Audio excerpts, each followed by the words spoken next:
When the CETI8 was first conceived, e-cigarettes were pretty much in their infancy.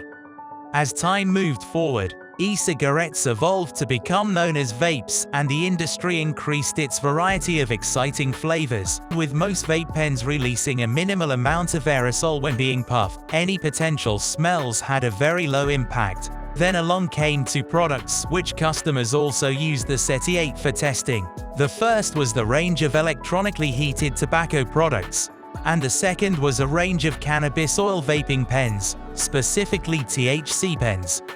It's not a big problem, but heated tobacco products do smell.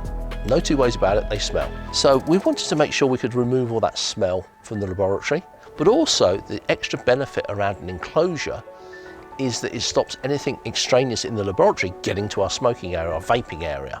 Cerulean came up with the idea of enclosing the CETI8 to shield users from rogue emissions in a box that allows all-round vision and easy access to important parts of an experiment. The CETI8 Enclosure is an accessory, an add-on to the standard CETI8. You can put it onto ones you've already got, or you can order it with a new machine. Previously, back in, quite a few years ago, we were asked for enclosures for vaping machines, either to enclose the whole machine or part of the machine. Sometimes as a hermetically sealed box, so you can adjust the conditions within that box. You know, remove all the oxygen to see if you're getting combustion HTPs, or put other gases in to see what happens, or change the humidity. So they were kind of things we were doing anyways, one-offs for customers as they asked us, because we do all those things.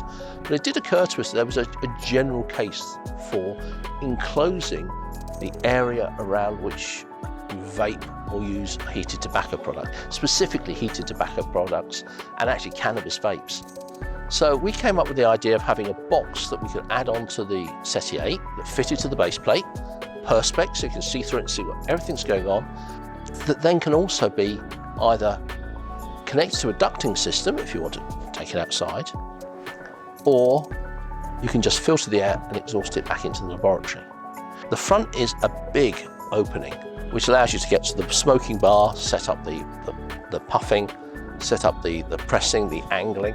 One of the things about this design is that all the accessories you can put onto a CETI8 are unaffected by it. So you can have the temperature measurement, you can have endpoint detection, you can have the angled vaping, you can have the button pressing. All those things work exactly the same. You can even put the heating jackets in there, it still works fine. At the side, there's a little small door which lets you get behind the smoking bar easily, which gives you access to anything after puffing. So you're looking at the volatiles, you're looking at putting in your impingers, you can still get easy access into that area and run those sort of experiments. What else can this be used for? Certainly HTPs. The heated tobacco products do benefit from this more, I think, than vaping products, mainly because the consumables do generate a bit of a smell, which is not very pleasant.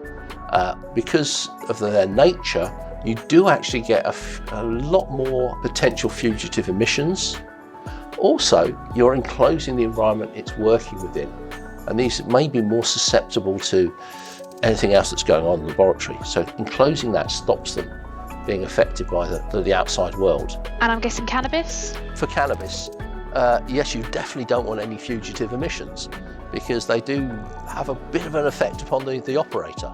You know, it's maybe a bit unpleasant to smell a bit of a tobacco type smoke. It's very different to get a face full of cannabis and then find that you're getting a little bit lightheaded. So it's important to clear away all those sort of fugitive emissions